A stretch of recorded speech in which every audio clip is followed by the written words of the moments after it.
pour faire vite, je m'en excuse, en vos titres, grades et qualités, ce qui permet de n'oublier personne. Donc ce soir, alors je vous présente Franck, qui est vice-président du comité de Côte d'Or de la Fondation Maréchal de Lattre, qui a 27 ans. C'est l'avenir, un proche avenir. Et par ailleurs, en plus de son activité professionnelle, Franck est porte-drapeau d'une association patriotique de Côte d'Or depuis 7 ans, 8 ans. 8 ans, vous voyez, il en a 27. Et depuis 4 ans, il est président de la même association patriotique. Donc, il a vraiment la France dans le cœur, pour ne pas dire dans l'âme, et les anciens aussi. Jean de Lattre de Tassigny, maréchal de France, une vie au service de la France, une vie au service de la patrie. Le voilà, je commence par la fin, sur son lit de mort. Et je vous lis l'ordre du jour numéro 1 du 12 janvier 1952 de Georges Bidault, vice-président du Conseil et ministre de la Défense nationale. Bidault s'adresse aux armées de terre, de mer et de l'air. Un héros est mort. Le général de Lattre de Tassigny aura tout donné à la patrie. Ses victoires, son fils, sa vie. Il laisse au pays sa gloire, à l'armée son exemple. Vous vous souviendrez qu'il fut grand parce qu'il savait servir, qu'il sut commander parce qu'il savait aimer, qu'il put vaincre parce qu'il savait oser. Un grand chef nous a quittés. Ces soldats, dont il a, jusqu'à l'épreuve suprême, partagé les sacrifices, ces soldats ne méritaient pas de le perdre. Que sa mémoire pourtant les anime et qu'elle inspire ceux qui, après lui, continuent le dur combat imposé aux hommes libres. Le nom de Jean de Lattre de Tassigny appartient à l'histoire et sa légende au drapeau. Tout est dit. Je vais vous présenter cette vie en 3 actes, en 3 parties. Premier acte, naissance et formation d'un grand chef, 1889-1940. Jean de Lattre de Tassigny est né le 2 février 1889 à Mouilleron en Parède, petit village du bocage vendéen, et c'est là que naquit aussi, mais un demi-siècle avant, Georges Clemenceau. 2 grands hommes dans un tout petit village, c'est fantastique. Entre de Lattre et Clemenceau, on peut relever une même énergie, une même intransigeance patriotique, ce qui, en fait, laissera entre eux comme une filiation. Je vous montre le bocage vendéen, tel que de Lattre l'a admiré et l'a parcouru, avec ses moulins, les moulins d'un peu plus près. Alors, 2 moulins, ceux qui sont signalés par une croix, la croix rouge, 2 moulins seront achetés en 1929 par de Lattre sur les conseils de Clemenceau, parce que Clemenceau était inquiet de les voir disparaître. Il était très attaché à ces moulins, une espèce de tradition vendéenne. Et Madame de Lattre, par la suite, fera transformer le plus petit en chapelle, et une chapelle à la mémoire de son fils Bernard, et de son mari. Le moulin de Bernard, le voilà, Bernard et Jean, et il doit y avoir après les deux plaques. Alors la Vendée, je ne sais pas si vous la connaissez, la Vendée c'est une terre de sacrifice, la Vendée c'est une terre de fidélité. Et en cet instant, je ne peux pas m'empêcher de penser aux implacables, aux terribles colonnes du général Turreau, le général révolutionnaire Turreau, qui a été le bourreau de la Vendée et qui a été l'auteur d'un véritable génocide. Mais c'est tabou, il ne faut pas le dire. Et lorsqu'il y a eu le bicentenaire de la Révolution en France en 1989, on a montré tout le côté glorieux, prestigieux de la Révolution, aucune allusion, entre autres, au génocide vendéen. C'est une falsification de l'histoire. La maison natale de Jean Delattre, la voilà côté rue, avec la plaque qui indique ici est né, etc. Alors, c'est une maison bourgeoise, solide, comme la famille Delattre, confortable, mais pas du tout luxueuse. Vous l'avez maintenant du côté jardin, voilà, toute simple, et vous avez, je crois, ensuite le jardin, une partie du jardin. Le jardin à l'époque était beaucoup plus important. Il ne l'est maintenant, je crois que les 3/4 ont été vendus. Enfin, une bonne moitié. Hein. Voilà. Donc, c'est une maison très agréable. Alors, Jean, je l'appelle Jean, c'est plus simple, hein, ne le pardonne pas. Jean est issu d'une vieille famille aristocratique des Flandres françaises. Et il est issu d'une lignée de Jean de Robe, c'est-à-dire des professions libérales, Jean de Robe et d'Épée. Et cette lignée, donc les ancêtres de Jean, ont été davantage préoccupés de fidélité à la monarchie que de tirer profit de leur fonction. C'est tout à leur honneur. Et l'un de ses ancêtres, s'est fixé à Mouilleron au milieu du XIXe siècle. Les ancêtres de Jean ont été maires de père en fils. Son père, Roger Delattre, sera maire pendant 52 ans et il mourra à 101 ans.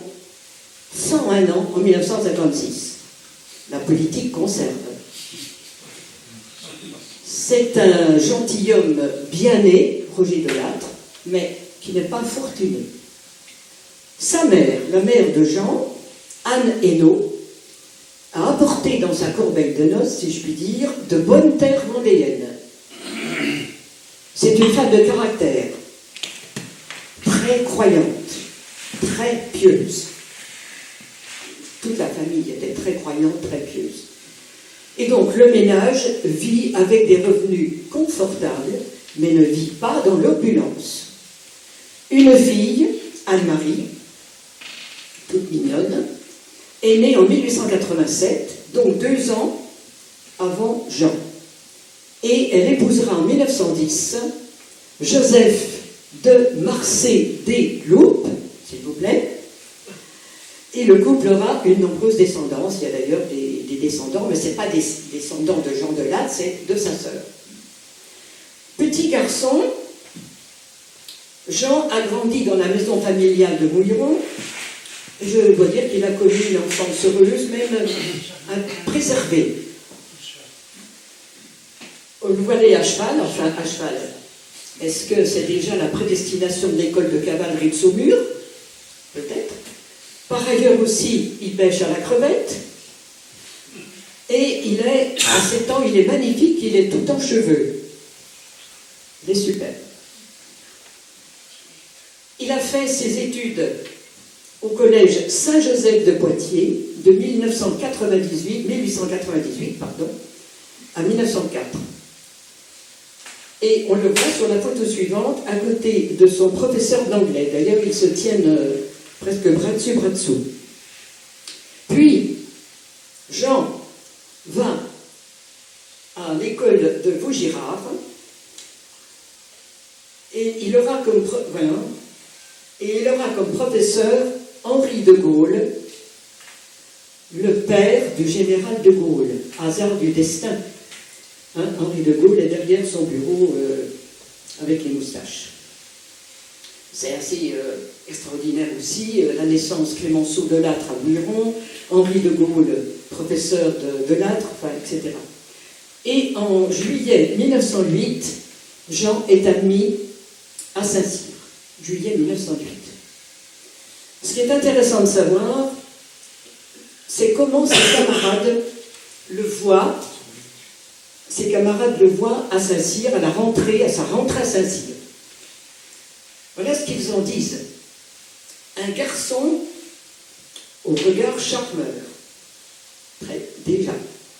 très doué, souriant, d'un sourire qui pouvait paraître condescendant, voire ironique, maître de lui, ne se laissant intimider par personne, dit-on.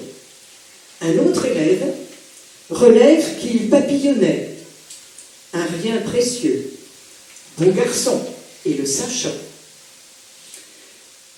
Pour le futur général Bétouard, Jean de Lattre évoluait avec aisance, intéressé par tout, cherchant déjà des contacts. Animé par cette ferveur des jeunes gens fixés sur la ligne bleue des Vosges, l'élève de première année restera dans leur rang sans faire d'éclat.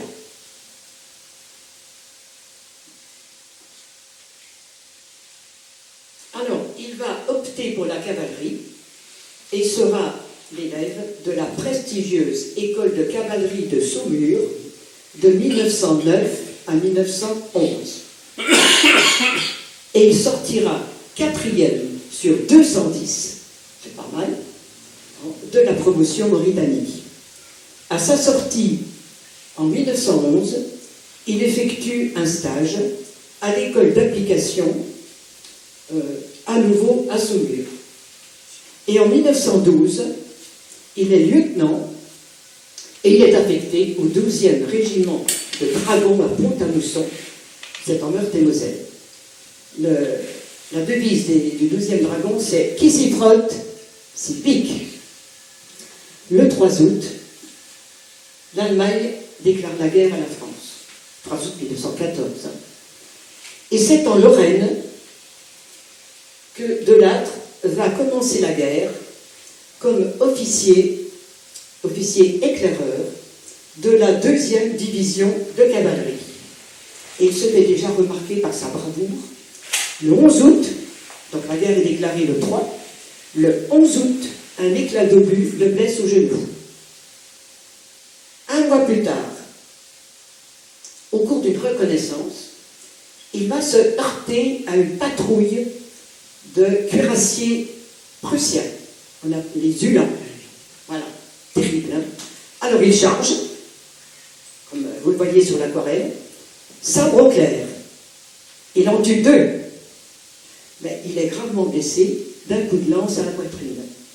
Il parvient à se dégager, mais il est en piteux état, comme vous pouvez l'imaginer. Son action lui vaudra la Légion d'honneur le 20 décembre 1914. La Légion d'honneur de l'époque, hein.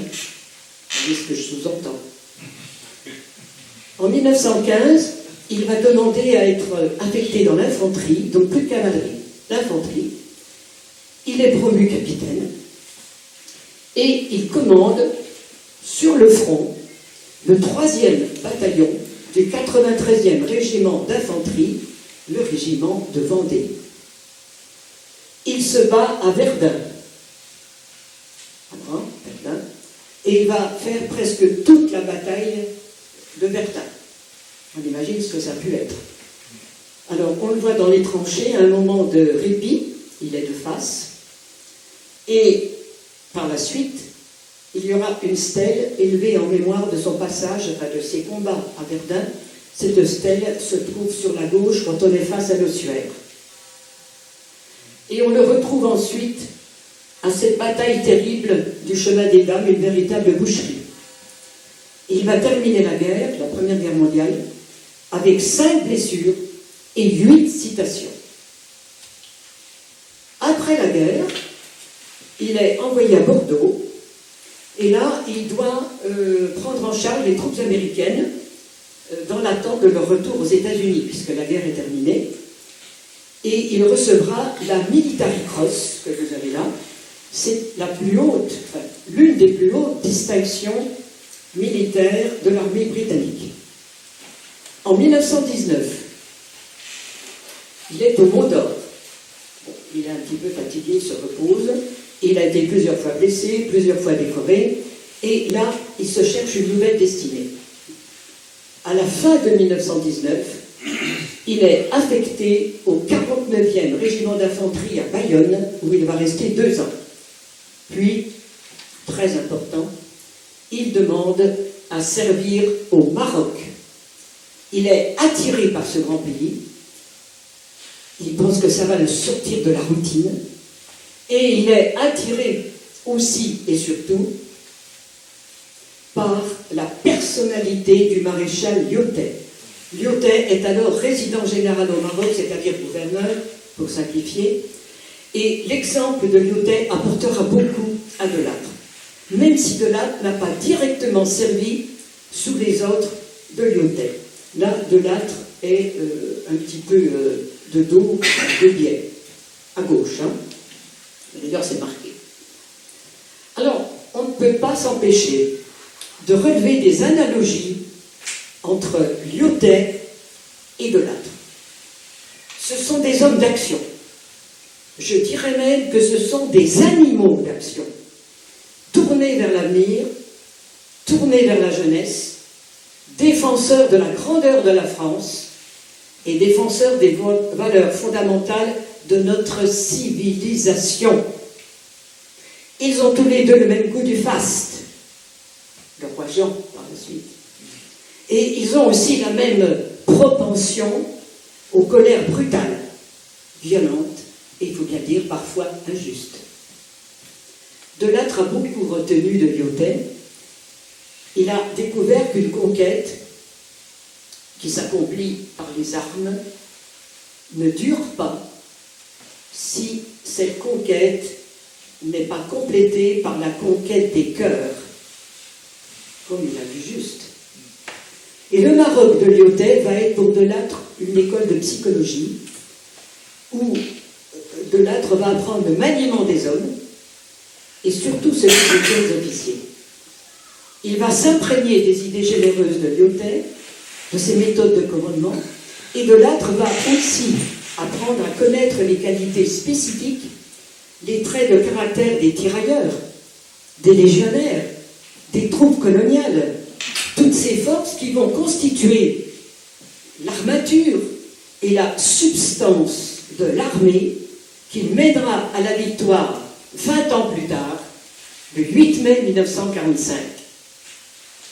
Delattre va rester au Maroc de 1921 à 1926.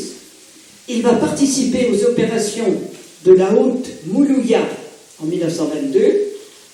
La Haute Moulouya, c'est le triangle. Et aux opérations de Taza en 1923. Et il est chef d'état-major de la région de Taza lorsque a lieu le soulèvement d'Abdelkrim qui se soulève contre les Français. C'est ce qu'on appelait la guerre du Rif de 1925 à 1926. Il est blessé 2 fois, à nouveau 2. Et il compte 3 nouvelles citations. Il est promu au grade de chef de bataillon, à titre exceptionnel, chef de bataillon, c'est-à-dire commandant. Et il est fait officier de la Légion d'honneur. En septembre 1926, et là c'est le côté people, mais il en faut bien. En septembre 1926, il rencontre au château de la Blotière, près de Saint-Michel-Mont-Mercure, en Vendée, vous avez une carte après, je crois. Il rencontre chez des amis communs, monsieur et madame de Tinguy, Simone Calary de la Mazière. Ah, voilà. Alors, le papa, enfin le père de Simone, est député de Corrèze, et monsieur de Tinguy est député de Paris. Donc, ils sont collègues. C'est la première fois qu'ils se rencontrent. Et Delattre va, alors voilà, vous avez Pouzauges, hein, et en fait, la Blotière, c'est pas loin. Et Delattre va organiser, va proposer une escapade à l'île Dieu. Bon, c'est pas tellement loin. Cette escapade va se terminer par une promenade nocturne et romantique en barque. Tout est parti de là. Alors, comment Simone Calary de la Mazière a-t-elle perçu à l'époque Jean Delattre? Il était beau, de taille au-dessus de la moyenne, d'allure sportive, malgré une légère claudication due à sa récente blessure au Maroc. Il avait un visage régulier, rasé, le teint basané, les cheveux très noirs, et surtout un regard perçant dont je n'avais pas encore défini la couleur. Avec ma sœur, nous trouvions qu'il avait l'air d'un acteur de cinéma. Peut-être un peu poseur. En tout cas, il nous intimidait fort. Ne serait-ce que par son âge, que nous supposions assez respectable. Alors, à l'époque, Jean a 37 ans, alors pour l'époque, bon, et Simone n'a pas encore 20 ans. Donc pour elle, c'est un âge pas canonique précisément, mais peu s'en faut. À 11h du soir, ce fut l'embarquement pour la promenade nocturne. Et pour moi, des moments grisants, un peu fous. Les vagues, le clair de lune, les marins hissant ou amenant les voiles, et surtout la pensée de la personnalité de ce chef, de l'ascendant qu'il avait sur les hommes et, me semblait-il aussi, sur les éléments. C'est alors que je m'aperçus qu'il n'était pas loin de moi. Il me demanda si j'étais heureuse. Je compris ainsi que c'était pour moi et moi seule que ce conte de fées s'était matérialisé. Ce que femme veut, Dieu le veut. Ils vont se revoir à Paris, mais évidemment sous la tutelle de Madame Calary de la Mazière. Et le 22 mars 1927, Jean épouse Simone. Alors il y a une autre photo, c'est quasiment la même, mais moi je préfère la deuxième à la première. Donc je vous montre les deux. Alors Simone, comment Simone va être pour Jean Delattre pendant 25 ans une collaboratrice précieuse, un élément de stabilité, de solidité qu'aucune épreuve n'entamera. Elle sera toujours une lumière qui indiquera la bonne route.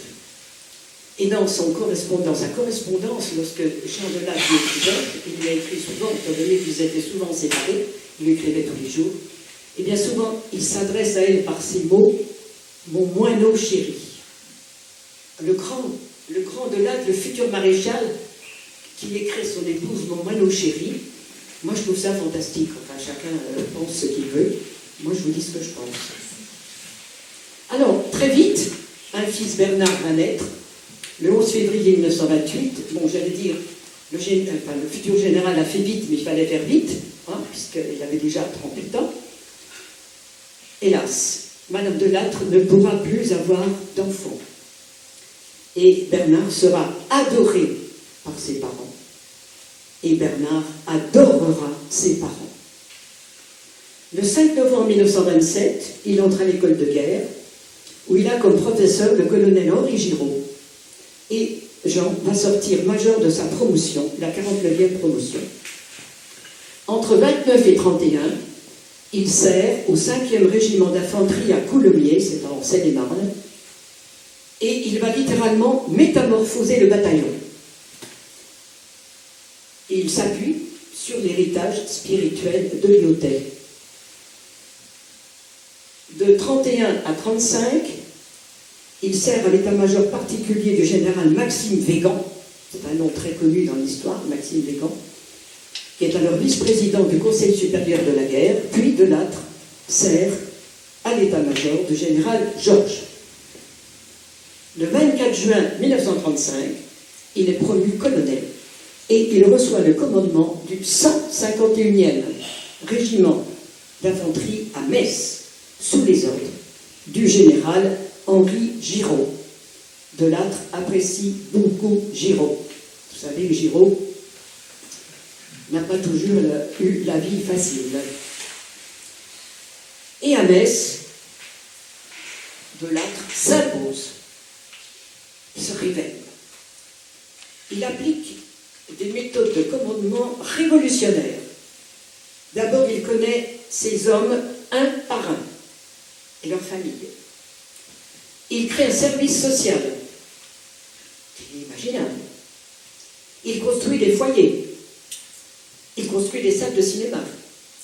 Il aménage des salles de loisirs, des salles à manger, et des salles à manger dans lesquelles les gamelles en tôle sont bannies. Il y a des assiettes normales. Il installe des douches. Il était très attaché à la propreté. Et il installe des terrains de sport. Alors, les exercices, les manœuvres, les sorties de nuit, les alertes se succèdent à un rythme effréné. Mais ça marche. Et à Metz, il enrage littéralement devant le laxisme et l'absence de réaction des puissances démocratiques, France, Royaume-Uni principalement, devant les agressions hitlériennes. En avril 1936, il écrit « La Rhénanie est occupée, il le restera. On est à bout de souffle. On ne sait plus. On broie le néant. Le temps passe.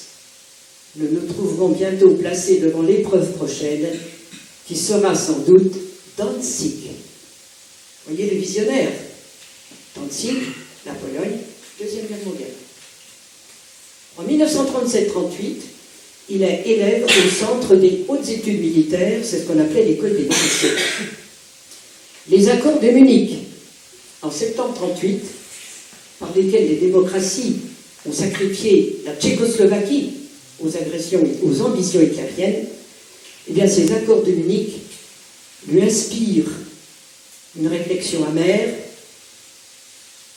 On a mal, en songeant à la victoire que cet accord représente pour l'Allemagne. On se sent amoindri. Et sa préoccupation constante à l'époque était d'éviter une alliance germano-russe dont il mesurait le péril et dont il pressentait la conclusion et qui aura lieu, et on en connaît les suites et les conséquences. Le 23 mars, il est promu général de brigade, c'est le plus jeune général de France. Le 3 septembre 1939, la France entre en guerre contre l'Allemagne. Delattre est alors chef d'état-major de la 5e armée à Strasbourg. Le 2 janvier 1940, le cyclone, on appelle comme ça à l'époque, le cyclone, ça veut tout dire.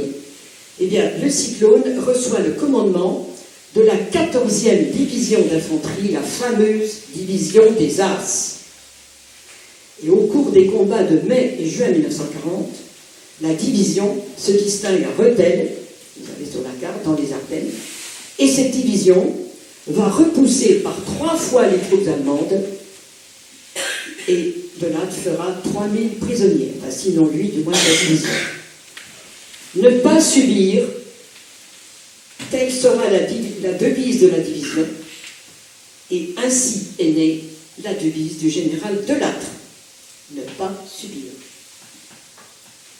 À Rethel, j'ai mis cette photo parce qu'elle est intéressante. Bon, vous avez général Delattre et de profil Joseph Kessel, qui était à l'époque correspondant de guerre de Paris Soir. Tout le monde connaît Joseph Kessel, grand journaliste, écrivain, etc. Alors, même si la 14e a fait des miracles, elle doit se replier, mais toutefois en menant des combats qui retardent l'invasion allemande. Et cette division va conserver presque miraculeusement sa cohésion, alors qu'elle circule au milieu du chaos, de la débâcle, et au milieu de la terrible cohorte des réfugiés sur les routes de France. Le 22 juin 1940, le gouvernement Pétain, représenté par le général Hunsinger, signe l'armistice. Les forces armées françaises sont démobilisées, désarmées. La France n'est plus autorisée qu'à conserver les troupes nécessaires au maintien de l'ordre intérieur, sans limite. Deuxième acte, résistance, révolte, Berlin.